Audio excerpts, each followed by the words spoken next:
The Candace Owens Daily Wire Ben Shapiro story is getting huge. All right. An email from the Daily Wire has leaked out, and we have some inside information courtesy of Censored Men on Twitter. Censored Men on Twitter. They posted this on the 28th, and it's been days and days and days, and no one from the Daily Wire has commented on it. Okay? So I'm going to go through this email. Listen to this. Bombshell leak. This is from Censored Man. I did retweet this. It's on my Twitter. Candace Owens was fired for saying Christ is king.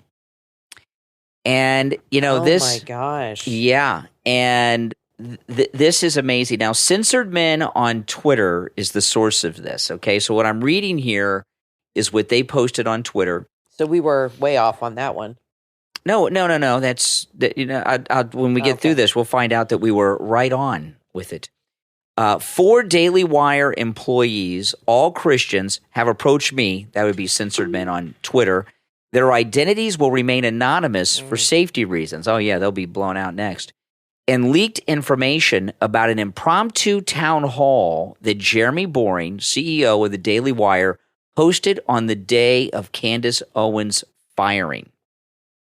Jeremy Boring sent an email. Now, this is according to the Censored Men. They on Twitter, they claim that they were leaked this information from 4 people who work for the Daily Wire. Okay, and again, this came out days ago. Daily Wire has not said this is not true. All right. Jeremy Boring sent out an email to all Daily Wire employees, inviting them to an impromptu town hall in Candace Owens' studio. The town hall was led by Jeremy Boring, with Andrew Clavin repeating many of the corporate talking points on his show the next day. The 4 employees told me, that would be Censored Men, that the town hall attempted to brainwash, that was their word, the employees present into believing that Candace was in fact an anti-Semite. They view it as an extreme form of damage control to scare and prevent employees from speaking out against Candace Owens' firing later that day. Now, remember, this was the day she was fired that this allegedly happened. The feeling was that they just didn't want her gone. They wanted everyone to hate her like Ben does. It was straight up propaganda. These subjects were brought up during the town hall. Now, this town hall, it should also be said, is there was a announcement made on who could and couldn't attend. Listen to this. This was in the email. This is a private employee-only town hall, so do not bring independent contractors along to the meeting. Independent contractors would be like stringers that aren't on salary of the Daily Wire. Also, please leave all cell phones at your desk. No phones will be permitted at the town hall. So, and yeah, I know, huh? I mean, this is... How do they enforce that, though? I mean, you can easily sneak one in and record it. I mean, that would make me want to, go in and record it. I'm thinking, wow, this must be really good. I would be afraid not to have a cell phone recording, tell you the truth. Yeah. Let's see here. Okay, let me go back then so we don't lose context. The 4 employees told me, that'd be the source of this, that the town hall attempted to brainwash the employees present into believing that Candace Owens was in fact an anti-Semite. They view it as an extreme form of damage control to scare and prevent employees from speaking out against Candace Owens' firing later that day. The feeling was that they just didn't want her gone. They wanted everyone to hate her like Ben does. It was straight up propaganda. These subjects were brought up during the town hall. 1. Candace's repeated use of Christ is king was deemed anti-Semitic, dating back to November when a meeting with Ben Shapiro was leaked. In the meeting, he badmouthed Owens for not being overtly pro-Israel. 2, a clip of Nick Fuentes chanting Christ is king was played. This expression made Shapiro particularly angry, and since Fuentes is deemed an anti-Semite by the ADL, it was used to suggest Owens was an anti-Semite by association. 3, a clip of Candace Owens on Fresh and Fit was played, where a ka-ching sound effect was heard in the background. This was an attempt to associate her with the stereotype that Jews love money. The employees also told me that Ben had been bitter in his attitude towards Candace. As her show was outperforming Ben's, it was much better received. Some employee, I can see that happening. I don't know who was performing better or not, but I can see Ben Shapiro getting upset that if somebody was outperforming him. Absolutely. Some employees are planning a lawsuit against the Daily Wire, they allege, feeling intimidated and threatened by the meeting, and also because of what they believe is an attack on Christianity at the company. They felt the phrase Christ is King was seriously deemed to be anti-Semitic by Boring, Clavin, and Ben.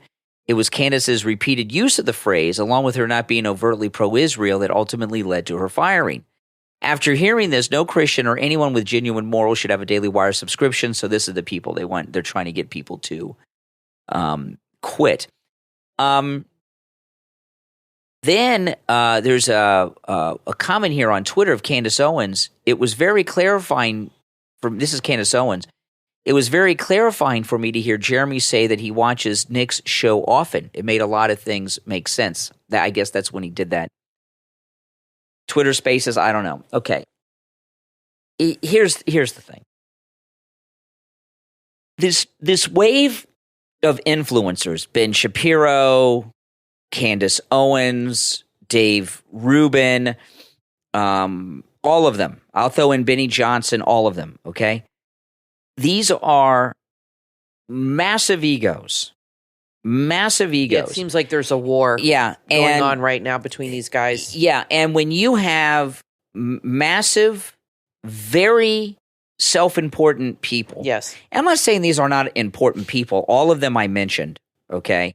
I mean, I don't like Ben Shapiro and I don't like Dave Rubin. I want to tell you that right out the box, okay? Or Candace Owens. Candace Owens, she badmouthed President Trump last year, and I will never forget that. And Benny Johnson, I have no beef with him, but he's got ego thing too. When you have these, I watch Benny Johnson. I agree with him all the time. I don't have any personal beef with him, but he's in that group of ego influencers. Yeah. Their egos of all of these people have gotten out of control to different degrees. And what you have here are major personality conflicts. And there's no doubt about it. Candace Owens was fired by the Daily Wire because of her position on Israel. That's it. Okay? And you've seen a couple interviews with Ben Shapiro where he says he won't talk about it, but he really does. I don't know why he just can't be honest about it. That's a good question. When you're honest about these things, you nip it in the bud. Yeah. It's when you lie where people get suspicious and are like, we got to find the real reason. Yeah. Just be honest about it and just, say, look, I don't like that she did that. I'm not going to pay her when she has that stance. She can speak freely on any other platform she wants to. She can do YouTube or whatever, Rumble, but I'm not going to pay her millions of dollars about something that I'm vehemently against. Like I had said, if we had a company like that and there was somebody working for us that was being blasphemous, like Biden, denying, and declaring and celebrating Transgender Day on Easter, I'd have a serious problem with that, and I would probably not renew their contract. And I would let them know, I'm not going to pay you when you're going to blaspheme the Holy Spirit or Jesus and say things against the Bible. So that's just something, that's probably the one thing I could not, or obviously somebody promoting a very, something that would not be good. There's certain rules. I mean, people love to say free speech. Yeah. But there's consequences to certain speech. That's right. And, you can't go on YouTube and promote pedophilia or things like that. That's not allowed. I mean, what are you going to say? Well, I have the right to say it. Well, not really. I mean, you're promoting an illegal lifestyle that's sickening and gross and awful, but you can't just say what you want to say all the time. That's not what free speech. I am for free speech, don't get me wrong, but if somebody owns a platform, they have the right also to discriminate on what's going to come out and what's not, because their name is attached to that too. She's not an independent person. She says represents not only her, but the company, Daily Wire, everybody that works there. And that is part of it. I'm sure it's in her contract that if you say something that's deemed that makes the company look bad and this and that. You know, that's the way it works. When you work for anybody, you have certain rules you have to follow. You can't just go to work and say what you want and go up to your boss's office and tell him to go F himself. No. It doesn't work that way. We live in a civilized world. If you work for someone, they make the rules, and it doesn't mean that they're squashing your free speech. You can always go, like I said, and say, you know what, this isn't for me. She signed the contract. She made the deal. She knew what she was getting into when she got into it. She knew Ben Shapiro is a big proponent of Israel, and I think she did this all on purpose. Yeah. Because there is no way this woman, who is not stupid, she's a troll. She trolled him, and it worked. I mean, that's what she did. She wanted out of the deal. She trolled him on Israel. She knew it was the one topic that would send him over the edge. Right? And that was it. And she did it. And that's why she did it. Yeah. She wanted out. Yeah. And, you know, I'll tell you now, I'll be clear. I say this every time we talk about this. I support Israel, unlike Candace Owens. But Candace Owens, the way I'm reading this, okay, and I agree with you, Kathy. Candace Owens wanted out of her deal with the Daily Wire. She knew that taking a position against Israel would lead to that because, you know, we know why, because Ben Shapiro, it's his thing. Exactly. The way it's being described, where she was saying Christ is king, obviously that's true, but was she saying Christ is king in a way to troll and push people's buttons? Was she using it in an inappropriate way? You know what I mean? Was she trying to escalate her trolling with Jeremy Boring and Ben Shapiro? She may have. She may have kind of like weaponized the phrase, you know what I mean, and used it. I don't know because I didn't hear her do that. But this is what I know. Okay, we have this great new media. We're a part of it. Candace Owens, Ben Shapiro, Dave Rubin, Benny Johnson. There's a bunch of others, and so many of these people, they're destroying the new media by these inner conflicts. Because what'll happen is this: Candace Owens is going to land on her feet somewhere and be big wherever she goes because she's very famous. She's a household name. She's one of the most famous women in the world. Where do you think she's going to land? My guess is she's going to probably end up doing pretty much her own thing, like a Tucker Carlson thing. She said she's going to do YouTube 5 days a week. She's going to do her own thing. You know, listen, she's got, 2 kids? She doesn't want to have a schedule to report to. She wants to be able to do on her time, which she should be able to do and make as much money as she can. That's fine. But this is what's going to happen long term and be damaging with these egos. Like Dave, the egos of these people is very destructive. Dave Rubin used to be a liberal, so I've never really trusted this guy. But he made his way up in the conservative movement, and then all of a sudden he's out there supporting DeSantis big time. Yeah. Right? And what happens a lot of times with these guys, it's what happened with Glenn Beck. These huge egos get very self-important where they're influencers, and they think they can drive you guys out there to support whatever they tell you to support. And somebody like Dave Rubin gets in with DeSantis, and he's like, oh, well, I'm going to be in with this guy's going to be president. I'm going to be in with him. I'm going to be sleeping in the Lincoln bedroom with my husband. Exactly. And I'll be an advisor and all this stuff. And their egos become the influencers of them.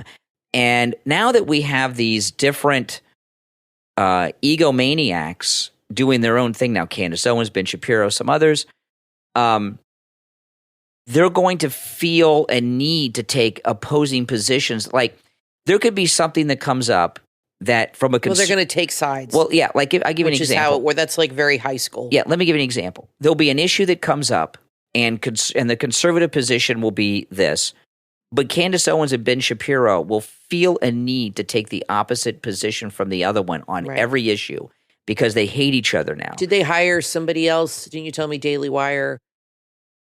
They hired somebody else that was good. Who was? Yeah, I saw that earlier. I can't remember who it is.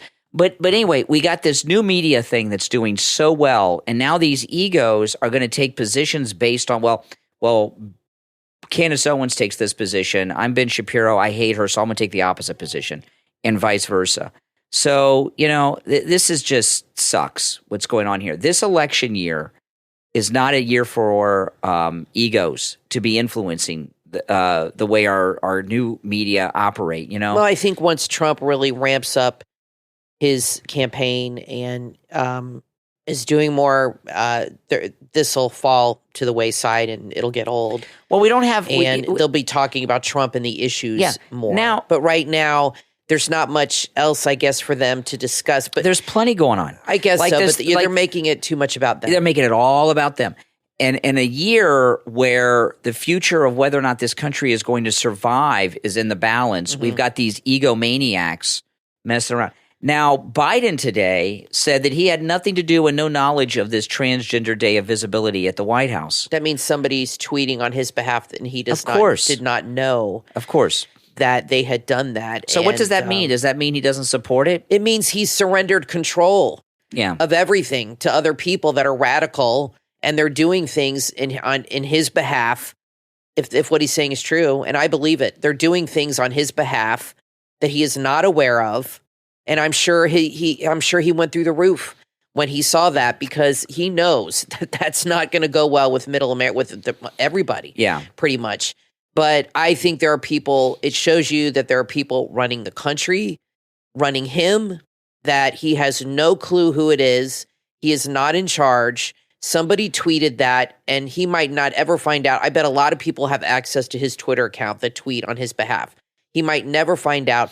It was Trans Awareness Day. It's been like that since 2009. Well, I think they skipped it when Trump was in the White House. Yeah, probably. Or he didn't announce it. But there's like a whole bunch. James Woods tweeted a list. There's a whole bunch of 50 gay holidays I didn't even know about. Harvey Milk Day. I mean, it's crazy. And somebody, obviously, this is what happens when you hire trans activists and radical liberals to work for you, which is what he has done. And let them run your Twitter. And you let them run your life and your social media. So somebody pointed that out, and now there is severe backlash. He should be aware of what's happening. If not him, his wife should be aware of what's going on. Any tweet that is out there. Trump did all his own tweets, okay? And he might have tweeted things people didn't like and got upset. But one thing you know for sure is he tweeted it, or he would tell somebody, tweet this. Yeah, he dictated sometimes. He would dictate to somebody, but he was in complete control of what was out there. And this was a huge F-up on his part, on Biden, along with the funeral. He had a bad week.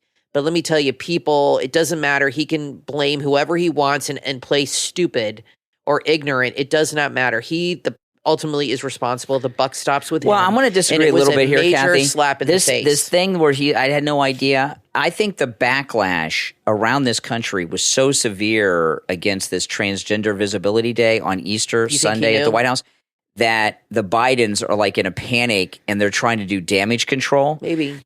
Because first off, I'll put up a poll. People can tell us what they think. Do you think Biden knew or didn't know? I don't think Biden is as checked out as it appears. I think sometimes he's medicated and sometimes he's not. I think you're right. I think it depends on the day. And sometimes, he doesn't take the medication because he doesn't want to deal with things, or he may act. But certainly Jill Biden is aware of everything and anything at the White House. Nothing happens, especially involving the Easter Day events, without Jill Biden knowing. So they signed off on this. They were a part of it. But the backlash has been huge. In fact, I got to tell you. It's well-deserved. I'm surprised at the backlash as large as it is. I mean, I knew that like conservatives and Christians, but this has moved beyond the traditional conservative Christians that are upset about it. This is really a national thing with people that are outraged by it. And, don't let them tell you, oh, well, we've been doing this since 2009. Because Easter doesn't always fall on the same day every year. They could have. It's the liturgical calendar. This is not it's different days every year. Yeah, but different Sunday every year. But Transgender Visibility Day, which they shouldn't be doing, but they could do it another day. It doesn't have to be on that day. And when they found out it was Easter, they could have moved it and they didn't. In fact, last week, or just ignored it. The White House sent out an order to military personnel who are bringing their families that their kids were not, and that's an order because the commander-in-chief and then the mother, that their children were not allowed to put any religious comments on the eggs. I don't know there was if no Biden is doing that, or if it's Jill knows about it. She knew about it. She was involved in this. Yeah, she's the first lady. Any type of social event at the White House, the first lady and her office are running it, involved in it. They told them that there would be no religious imagery or anything. So they took all the Christian imagery out of the Easter because of this was going to be the main theme, and these people don't like Christians. So no, it did not have to be on that day. Don't let them use that as an excuse. They could have moved the Transgender Visibility Day to any day of the year. It did not have to be on Easter Sunday. But this past week between the fundraiser on the day of the police officer's funeral in New York, it's been a disastrous week for the Democrats. Absolutely. And this entire country is being red-pilled. The Republicans in Florida who work for Ron DeSantis are up to something to try to stop Trump. We're going to get to that after this. From 12-year-old author Nathan A. Lorenzo comes a children's book the entire family will enjoy together, Fox the Brave, available on Amazon and foxthebrave.com. When your little ones read Fox the Brave, they'll join Alex the Fox on a brave adventure as he faces his fears and sets out on a daring mission to save his family from a pack of hungry wolves. Fox the Brave is filled with vibrant illustrations and is perfect at bedtime. It's also a great addition for you teachers for your classroom reading collection. Fox the Brave is a journey of bravery, friendship, and teaches children about overcoming their fears. With simple rhyming sentences and valuable life lessons, Fox the Brave is the perfect book for young readers and parents. So grab your favorite blanket, cuddle up, and create lasting memories with your kids by bonding with them through story time. Fox the Brave from author Nathan A. Lorenzo is available right now on Amazon in Kindle, paperback, and Kindle Unlimited, as well as the website foxthebrave.com. Order your copy right now.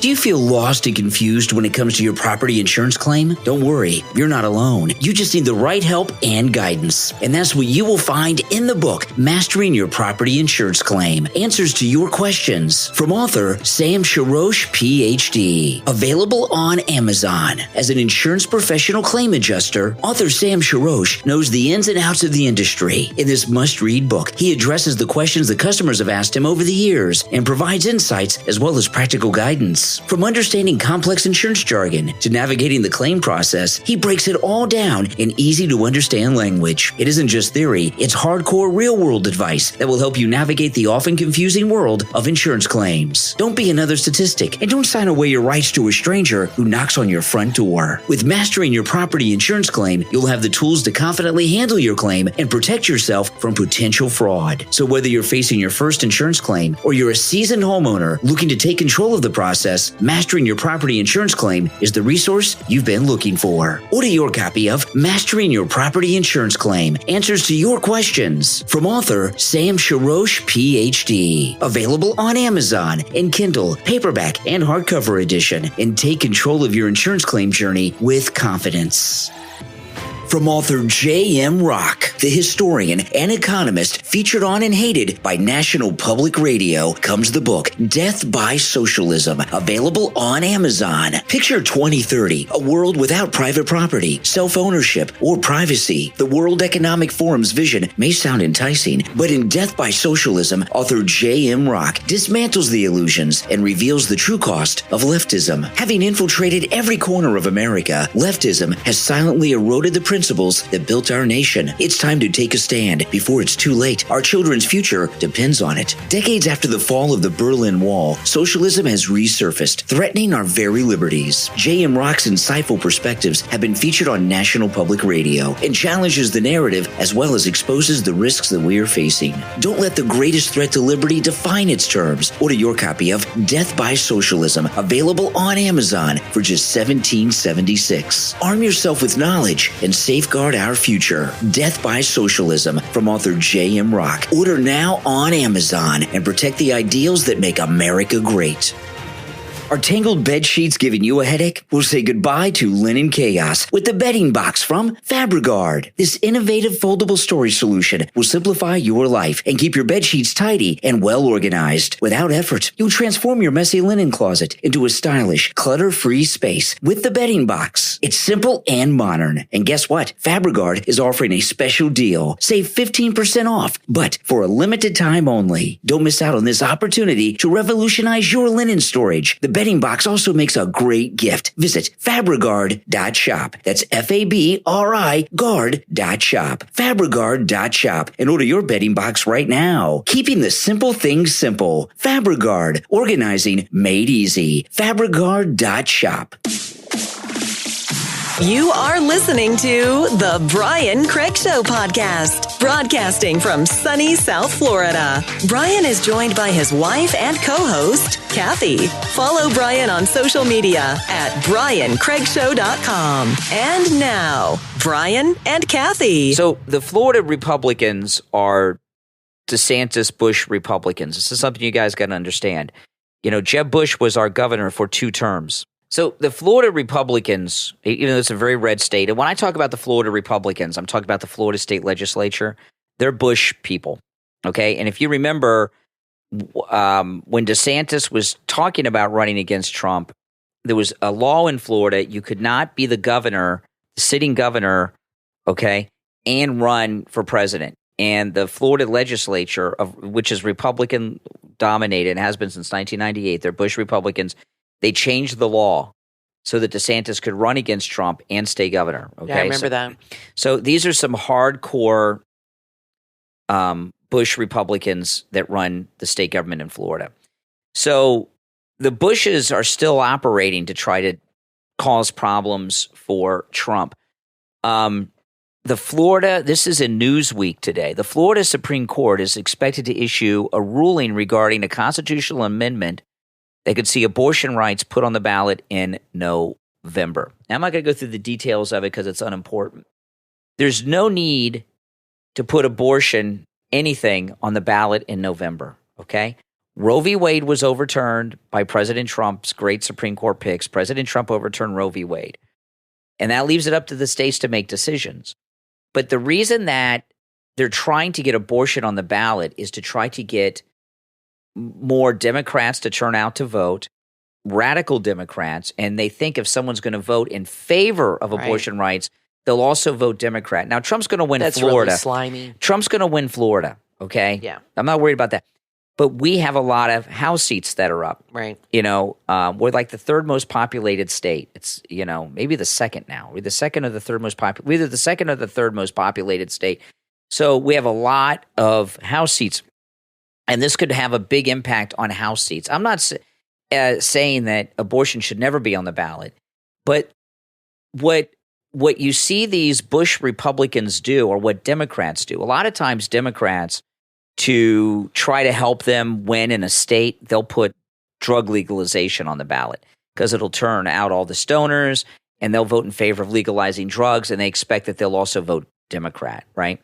So this is one of those things that they do. So, you know, even though Trump has the nomination, he's going to win, DeSantis and his Bush friends will never stop. And I get a lot of heat from people that because I give DeSantis a hard time. You know, I made this YouTube video when I went and voted a few weeks ago. Some of you may have seen it. It's had almost 300,000 views when I went to vote, and that lady tried to stop me, you know, and all that stuff. And I was talking about, that was in the Florida primary, and I talked about how even though everyone's dropped out, they're still on the ballot, right? Nikki Haley, Ramaswamy, Asa Hutchinson, DeSantis, they're all on the ballot with Trump. And I said they're losers. They've all dropped out. I have gotten a lot of comments from people on that video. How can you call them losers? You know, DeSantis is a great governor, or this or that. How can you call them losers? I call them losers because they constantly are trying to undermine Trump. You know, look at what's going on in this country. Look at this. Beyond this Trans Visibility Day, right, which is insane.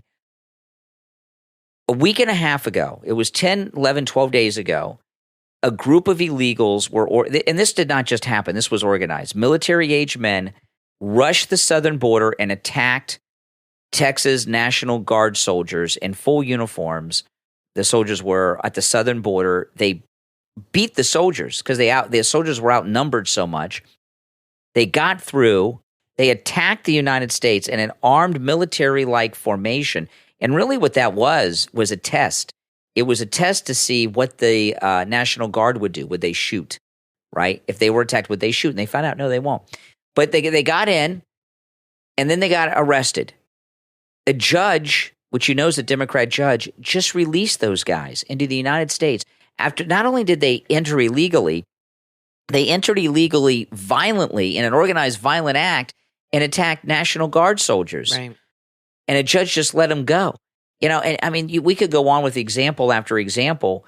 there's so many things that are going on in this country. Anyone who opposes Trump in the Republican Party is a loser because they're trying to stop him from winning. All you're seeing is the left bending the law, avoiding the law, ignoring the law of the land, bending it to its will. They're not respecting our laws, these judges. I understand they're allowed to interpret things, and that's what judges do, and things like that. But, not everything is totally subjective. I mean, you know what I mean? There's laws that you have to obey, that judges are supposed to adhere to and uphold. I mean, they take an oath to do that. Yeah. And it's insane what's happening in the country. Sometimes I just want to turn everything off, like with the news and stuff. I just don't want to hear about it anymore because it's upsetting. And I know a lot of people feel that way because it's too much. Yeah. And it's scary. I mean, I've talked to people that can't sleep at night because they worry about this kind of stuff. And what you have to do is just, understand there's only so much you can do as a person. Worrying about it will not change anything. All you can do is pray and vote and talk to your friends and understand that God is in control and have faith. And I know it's hard when you see things like this, but you can't control what's happening and you can't stop the corruption. It's always going to be here. Even when Trump's back in office, there's still going to be corruption. It's going to come back when he leaves, unless he can successfully get a successor in there for 8 more years to really solidify what he is going to do. And I honestly don't know. I think it would be Abbott or Kristi Noem. Somebody or Marjorie Taylor Greene, but I don't think she would do it. Somebody who is tough, tenacious, perseverance, and who can take it and who can stick and who is especially uncorruptible. That is the main problem, is these politicians and these people like Mike Johnson, they change. They go in there and they're not what they say they are. They're not who you think they are. And what's going on, and you wonder, and that, like, look at Mike Pence. He just defended Trump day in and day out. And then the minute he's out of that office, he's stabbing him in the back over and over again. It's sickening. And Trump's got to wonder, who can I trust? Who can I really, really trust that's going to stick with me, stick with the American people? And it's hard, because unless he can get somebody to succeed him and continue with his mandates and who's really tough, it's going to fall right back to this again in 4 years. Whoever's next we're going to have the same border problems, the same problems over and over again. We might get a bit of a breather, but Trump really has to really make things, not do everything by executive order that can be reversed. He has to really solidify things where it's going to stick and it's going to stay to protect this country. Because otherwise, once he's gone, we're vulnerable again. Yeah. There's a story in the news today. This is in Boston. Up north, there's a big problem with homeless veterans. And Boston is going to house illegals in a facility that used to be used for homeless veterans. So the homeless veterans, they're out on the street still, and they're going to fill this with illegal families. And, people see this. Crazy. I know. It's crazy. People see this, and it ticks them off. And There's what? Definitely an agenda with the left. There's an agenda going on here. It's too obvious. It's too forced, and it's happening too fast. They're doing something before the election. There's some kind of agenda they got, and I think Biden's going to give them all amnesty and the right to vote. That's my personal opinion, that he's going to somehow find a way to give them all the right to vote, and boom. I mean, that's what Elon Musk said. He said they're bringing them all in to have voters. I hope not. Well, Elon said it, and I agree with him. I don't think because I remember when Obama was about to leave office, okay, there was a lot of fear from the left because they were bringing in illegals then too, not at these numbers, but they were bringing in illegals in. So there was a lot of talk then about what powers the president had, and there was a talk. They were talking about Obama pardoning them, and every legal scholar, everyone, even the liberal ones, said if you pardon the illegals today, they're illegal again tomorrow because the pardon is only before they're still here illegally. And I remember them talking at the time, and they said that the president does not have the power to grant citizenship to them. Brian, we're living in a whole new world. Well, that's now. that was the rest of my sentence. And you see this lawfare, how they don't care. Nope. They just make up the law as they go, and they get away with it. And they very well could come in and Biden sign an executive order giving citizenship to the tens of millions of illegals. I think it's going to happen. And I would not be shocked. In fact, I expect it. I think it's going to be the October surprise. Oh, my goodness. I think that's why they're bringing in so many people. And you said that they're getting these Republicans to leave the Congress. And I think by the end of the summer, the left is going to have the majority of the House. They very well might, yeah. They very well might. And they're going to vote to make sure Trump isn't on the ballot, and they're going to do whatever. Believe me, they got a lot of things up their sleeve.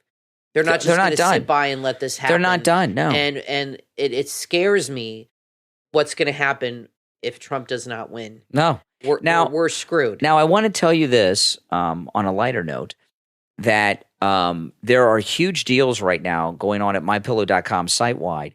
But I wanted to talk about the mattress toppers. There's 3 mattress toppers. There's the 2-inch, the 3-inch, and then the MyPillow Mattress Topper 2.0, which has the temperature regulating technology. I just wanted to explain them, and there's huge discounts on all 3 of them. But I wanted to talk about the Mattress Topper 2.0, which has a huge discount, and with our promo code Kane at checkout, KANE, and there's free shipping site-wide on orders of $75 or more. Okay, so if you get the Mattress Topper 2.0, because of the price, it's free shipping as well. But there's a huge discount on it. That temperature regulating technology, Kathy and I sleep on the MyPillow mattress. That temperature regulating technology keeps your body the perfect temperature all year long. You're like Goldilocks. You're the perfect temperature during the winter, and during the hot times in the summer, you're the perfect temperature during the summer to sleep well. And I don't get a lot of sleep. I probably sleep about 4 or 5 hours a night, right? I'm just so busy with everything. I wish I could sleep more, but I can't. But those few hours of sleep I get are well-rested, deep sleep, because we have the MyPillow mattress topper and the MyPillows. But that MyPillow mattress topper turns your entire bed into a MyPillow. It will change your life. If we did not have the mattress topper, the 4 hours of sleep I get, I wouldn't be able to perform and do the show in the morning. I'd be too tired. But I get that well-rested sleep, and you can too. The MyPillow mattress toppers, all of them, huge discounts with our promo code Kane. And remember, free shipping site-wide on orders of $75 or more with our promo code Kane at checkout, KANE. We'll take a quick break and be right back. Are you in need of a little encouragement? Are you searching for a spark of intrigue? Could you use a good laugh? Then check out Genesis-Revelation.life. Genesis-Revelation.life is your go-to destination for unique and heartfelt designs that resonate with your spirit. Picture this: thousands of meticulously crafted items, each one with a personal touch, from the whimsical to the profound. The designs at Genesis-Revelation.life cover a wide spectrum, ensuring there's something for everyone. Whether you're drawn to the warmth of Scripture or prefer non-scripture items, they've got you covered. T-shirts, leggings, totes, headbands, crossbody bags, blankets, journals, napkins, aprons, coasters, drinkware, and that's just the beginning. But what sets Genesis-Revelation.life apart from the rest is simple: a sprinkle of humor, a dash of intrigue, and a layer of comfort. Each design tells a story, seeking to connect with you on a deeper level. In a world that often feels impersonal, Genesis-Revelation.life stands out as a place where every item is designed with heart and soul. Tell your story with these unique designs. Shop now and let your spirit shine. And make sure to share the store on all your social media so your friends can discover Genesis-Revelation.life too. Genesis-Revelation.life, where every design is a connection waiting to happen. Start shopping right now. Genesis-Revelation.life. Are you tired of the same old fitness routines? Do you feel like you're stuck in a cycle of disappointment? You're not alone, but there is help, and you can break free from the ordinary in the book from author Joseph A. McClellan, Emotiflow, Mind Over Body Fitness, available on Amazon. In this must-read and life-changing book, you'll discover the revolutionary 7-step Emotiflow method. It's a groundbreaking approach rooted in neuroscience that will transform not just your body, but your mind. The author's method isn't just about exercising. It's about rewiring your your brain for success and creating lasting fitness habits. With a focus on neuroplasticity and subconscious programming, Emotiflow promises more than just a toned physique. It promises a total transformation in your confidence, your health, and your happiness. Say goodbye to inconsistency and hello to a new mindset that empowers you to achieve your fitness goals. Are you ready to target not just your muscles, but your brain? Then order your copy of Emotiflow, Mind Over Body Fitness, from author Joseph A. McClellan. Available on Amazon. And learn more on the author's website, Emotiflow.com. Get fit for life with neuroscience. Emotiflow.com. How would you like to take a comedic journey like no other? You can with Ben and Mitch on the podcast, How Are You Navigating? Ben and Mitch have been friends for years. They share their craziest travel stories. They discuss all the important topics. For example, the mysteries of Thousand Island sauce, and ask questions like, why do dads always end their text signing their name? And of course, car talk and everything in between. How Are You Navigating with Ben and Mitch is available on Spotify, Apple Podcast, iHeartRadio, and wherever you get your podcast. Start listening right now and share the podcast on all your social media so your friends can tune in too. How Are You Navigating with Ben and Mitch, your hilarious escape from the ordinary, on all podcast platforms. You are listening to the Brian Craig Show podcast, broadcasting from sunny South Florida. Brian is joined by his wife and co-host, Kathy. Follow Brian on social media at briancraigshow.com. And now, Brian and Kathy.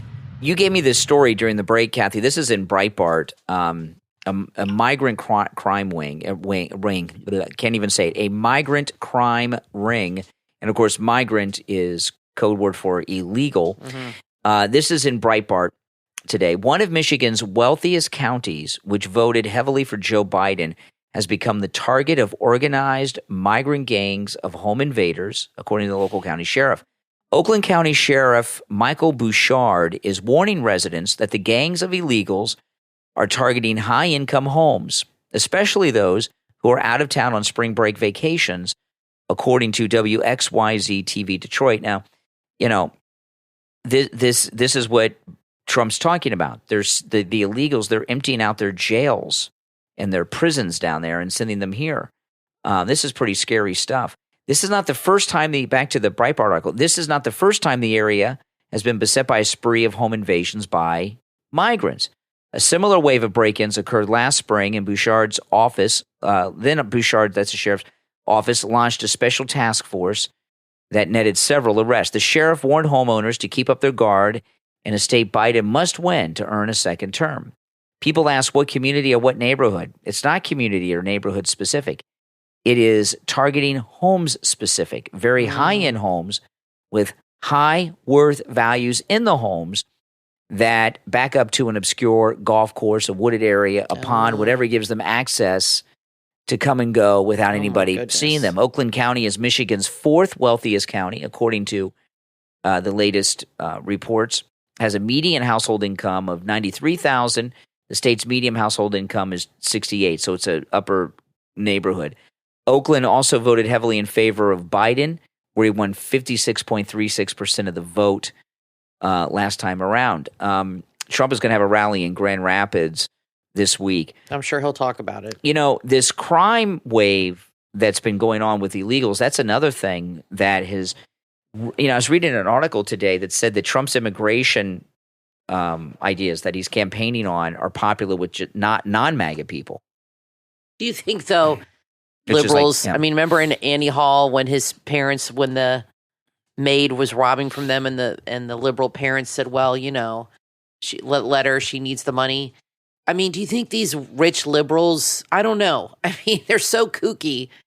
Do you think that they would still vote for Joe Biden even with this going on?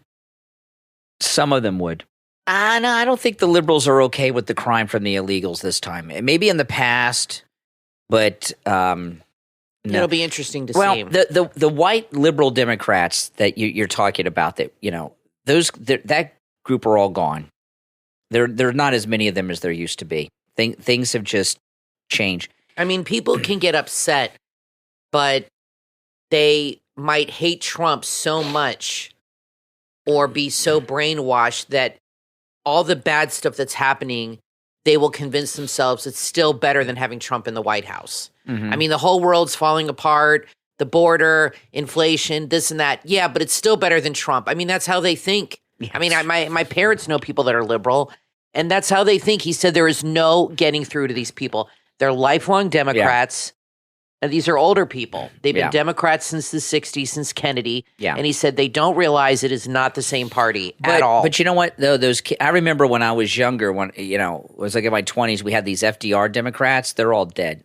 So the ones that are the Kennedy Democrats, they're all like 80, 90 years old now. Yeah. So, Well, how do the young people that are Democrats? I see a lot of people on social media that hate Trump, and they have their own reality when you read their comments and how they see things. Like Trump promoting these Bibles sent them just over the edge. Oh, yeah. And they just couldn't handle it. And they really were very, very – meanwhile, they're probably all atheists anyway, so I don't know why they even care.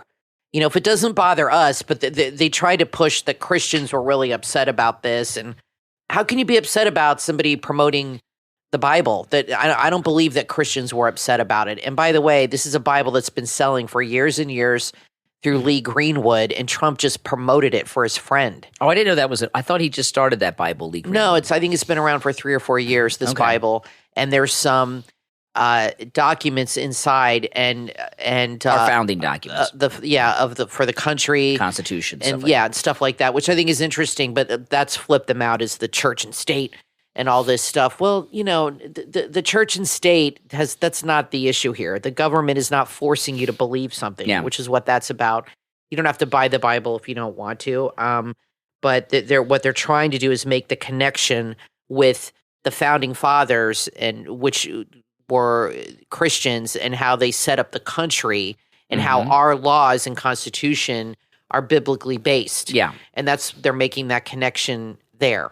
And I think Trump is trying to remind people that this is a Judeo-Christian nation, because he sees that they're trying to change that. Yeah. This wave of I don't want to say everyone's lying. We were talking on this show the other day about this TikTok trend of the women getting slapped in the face. Yes. And there's a new one out, Miss Israel 2021.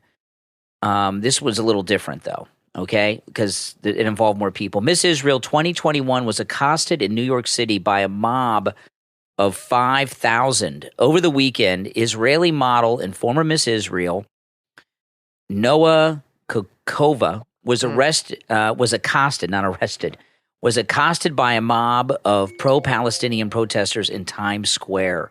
They posted a tweet of the incident. It said, Israel's beauty queen for 2021 was attacked at a pro-Palestinian demonstration in Times Square in New York.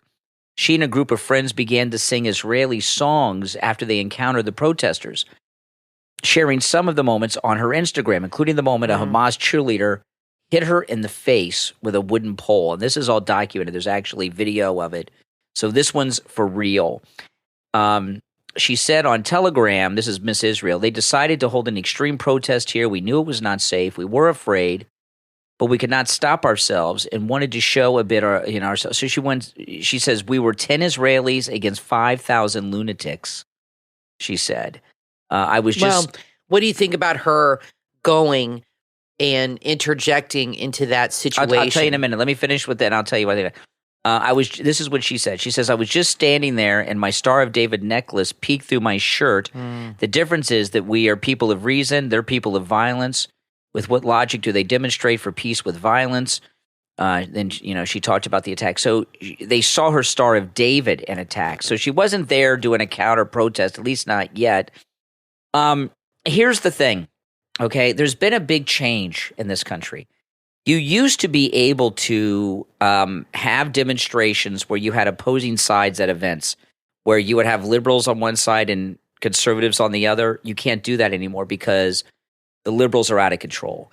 And this anti-Israeli thing that's going on in this country, Obama brought, we don't know how many people here from the Middle East. It seems like millions. I mean, I don't know. But we're seeing them now at these events, New York City, the college campuses and everything else. And Obama, you and I have talked about this a lot over the past few years. Obama successfully, I don't know how he did this without anyone noticing, hijacked the entire education system of this country from kindergarten through graduate school with radical anti-American, oftentimes Muslim people. And what's happened I is— think what they did is, first they started by starving the kids. Yeah. But I think that they— that was Michelle Obama's food started program. recruiting teachers in the colleges. So I think that's where it started. They started having groups on campus. And you have have the young Republicans, you have the Democrats and all this stuff.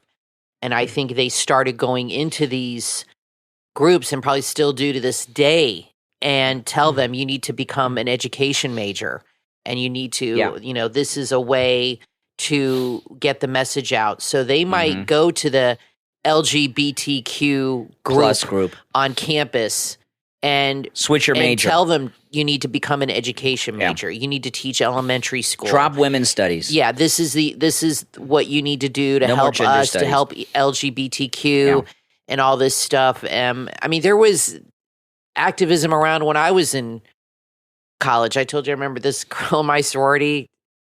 I won't say her name, but she was definitely liked guys, as far as I knew, and got around. She was a good friend of mine, a fun girl, very pretty. And one day she stopped coming around the house. And then I ran into her a year later, and I almost didn't recognize she looked like a guy. Yeah. Chopped off her hair. She was wearing Dickies, loafers. The pants. And a flannel shirt. She gave up on those. And for the pants. I said, what the hell happened? Yeah. And she told me, she said this lesbian group came to one of her classes and gave a lecture. And she said, I knew right then I was gay. And she's married to a woman now. Yeah. I mean, so she's gay, whatever. But they definitely are, have been around in the colleges. And I think that they're getting people to change their major. That's where it started. Well, much more heavily than it ever was. And they've been doing that with the Muslims as well. And like we were talking about Candace Owens in the beginning about her anti-Israel positions. Yeah. Candace Owens is a millennial. So a lot of there's this Obama re-education of America is creating a lot of anti-Israeli sentiment in places you wouldn't normally think you'd see it, like with Candace Owens. The young people, I'm really surprised. And like I said before, I think a lot of it has to do with there's no people alive from the Holocaust. Yeah, not many. They don't have, I don't think anybody anymore, they don't have that connection like we grew up with actually knowing Holocaust. I mean, like you said, you worked at Publix. You would see them coming all the time. I'd see them at the mall. You'd see their numbers on their wrists. Living in South Florida, there were a lot here, retired. And the young people don't have that connection. And I don't even know what they're teaching in school anymore as far as the Holocaust. Obviously, when we were in school, we had actual Holocaust survivors come to our school and lecture and tell us. And we were told what was really happening. Now, with Obama influencing the education system, who knows what they're taught? They're probably being taught they deserved it. Mm-hmm. Yeah. So, we're really messed up here. I mean, we got a lot of problems, and a second 4 years of Trump isn't going to be enough. He's really got to, when Trump leaves after his second term, he's really got to have a great successor. I agree. I hope it's someone good. Now, I saw something today. I don't know why they did this. This seems so, insane to me. I don't know how many of you have seen Oppenheimer. It's really good. I saw it a few weeks ago. It's on one of the apps. I don't remember which one. It's free. I haven't been to a movie theater in years, since before COVID. I don't remember the last time I was at a movie theater. The last time I think we were at a theater, I can't remember. Years. It was for Shazam. Shazam, the first one. Yeah, with Emily. How many years ago was that? Yeah, that was the last time we actually... They were supposed to open a new theater right by our house. I was all excited, and now it's going to be a home goods store, or HomeSense or something. So movie theaters are just obsolete. It'd be very difficult to get me to a movie theater. They'd have to come out with a spectacular Star Wars or Star Trek movie, because things come on the apps just in a couple of months. I mean, I saw everybody made such a big deal about the Barbie movie, and I loved Barbie as a little girl. Okay, I had everything. I had the house, the car, I had all the Barbies, the clothes. That was my favorite thing. I played with Barbies all day long from like the age of 8 to like 10 years old, 11. And so I wanted to see the movie, but I waited for it to come out on TV. Same with Wonka. Okay. Brian and I waited. Both movies suck. They both suck. And I was like so disappointed. And I'm so glad I didn't go to a theater and spend $50. And I think that's what's happening. The movies today are no good. Now, everybody loved Barbie. It was a big hit. I hated it. I thought it was stupid, preachy, insipid. And the first half was great. And then what happened is Ken goes in the real world. In the Barbie world, he's the second banana. He goes in the real world and sees that it's patriarchal. And he becomes a jerk. And he becomes a typical male jerk. Meanwhile, the Mattel company is run by women, but in the movie, it's all white men. I mean, it's just such a horrible representation. If they would have such man bashing. If they would have come into the real world and it was like the 50s or 60s, it would have been more realistic. Yeah, he comes into the real world now, yeah. and he just becomes an a-hole. And of course, then he learns a lesson, and they're all crying at the end. And I'm sorry, I had to turn it off after, but like I was about an hour. Yeah, and then we saw I couldn't take it anymore. We saw Wonka. It's because it's on the app. Another horrible movie. And I didn't even get through it. It was so insulting. But anyway, the reason I bring up movies is Oppenheimer's pretty good. And it's a long movie. I liked it. They made a really good movie years ago with Paul Newman and, the guy from... A-Team. Fat Man and Little Boy. Yeah, Fat Man and Little Boy. I saw that in the theater. That was good. And I can't remember the name of that actor to save Dwight Schultz. Dwight Schultz is his name. And he's great actor. Dwight Schultz is very conservative. I heard him fill in for Michael Savage once or twice. He was very, very good years ago. But anyway, that movie's very good. I didn't really think there was a need to remake Oppenheimer, but I did watch it. And the new one is good. And you get to see a lot about how the military-industrial complex that's messing up our country now, how they were operating then. But anyway, they did something that is insane. I cannot believe they did this. They just released Oppenheimer in Japan. And this is in Breitbart. I mean, who wants to see that in Japan? Well, is it a movie that's – you saw the movie. So is it a movie that makes America look really bad? And like evil, well, then they would want to see it. No, it doesn't. It's accurate for the time. Okay. And theaters in Japan, I cannot believe they're showing Oppenheimer in Japan. Now, for you snowflakes out there, we dropped the bombs on Japan, right? Yeah. Theaters in Japan are posting warning signs that watching the film could be traumatic. I would think.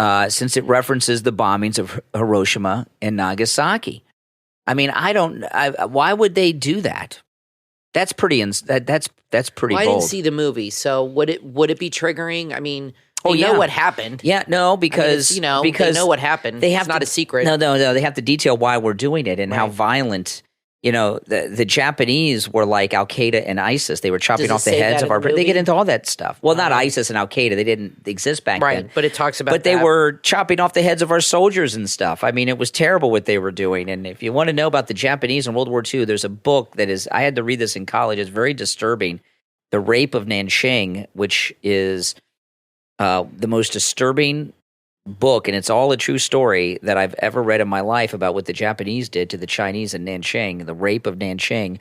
But I remember when Mel Gibson did The Patriot, and they released it in England, and it bombed, and they were pissed off when they released it because it was about the American Revolution, Well, I got to say this about that wasn't like this. I mean, to release I wonder if it's playing in theaters in Hiroshima and Nagasaki. I'd like to know. It doesn't say. It says it's played in Japan, but it didn't say Hiroshima or Nagasaki. That just seems in bad taste, right? You don't think? Well, that's kind of bad taste to put Oppenheimer in Japanese theaters. Well, they know what happened, so if they want to go see it, what I'm curious about is if people went to go see it. I don't see anything on box office returns or anything. I saw Schindler's List in Paris, and it was in the biggest movie theater I've ever been in my life. It was absolutely humongous and had just come out, and it was in 1994, and I happened to be in Paris with my friend for spring break because I was living in Italy, and we saw that movie, and it was dead quiet. But I remember thinking to myself, I wonder if this is would read differently here because we're in Europe than if it, was when it's released in America. They made it happen. Actually lived it. And you know what I mean? And they made it happen, the Europeans. Like they, you think about that thing in the context of that. I was shocked when I went to Pearl Harbor, how many Japanese people were there. I couldn't believe it. I said to my dad, I can't believe there's so many Japanese people here taking pictures, they're and smiling. Yeah, they're seeing what their acting granddads like did. It's no big deal. He said, I know, they're it's excited. crazy. They're excited. They're going to see they took the boat out to the Arizona with us and laughing, taking pictures. I found that insulting. Yeah, they want to see what Grandpa did. Like with Oppenheimer in Japan, an 82-year-old survivor of Hiroshima went to see it, and he said it doesn't show the full story of the victims. No, well, it's not about that. We're the victims, not them. We're the victims. They started the war, and they were killing people all over the Pacific. They're the ones that bombed Pearl Harbor. Exactly. We're the victims, not them. But see, why did they attack us? What the hell did we ever do to them? Nothing. Well, there was an oil embargo. Well, big deal, but that deserves it. They came and bombed Pearl Harbor early on a Sunday morning when everybody was asleep. It was, and it was a peaceful, beautiful day. And they decide, and the guys drowned. They're still down there. Like when you go over to Arizona, and you walk in that white thing that's on top of it, and you look down. I didn't know hardly anything about this memorial. It's huge, and there's a huge cemetery. It's beautiful there. And when we went out to obviously my dad knew about it. We went out, and he said, look down, and I saw the Arizona right there. I knew we were going to see a ship, and he said to me, there's still bodies down there.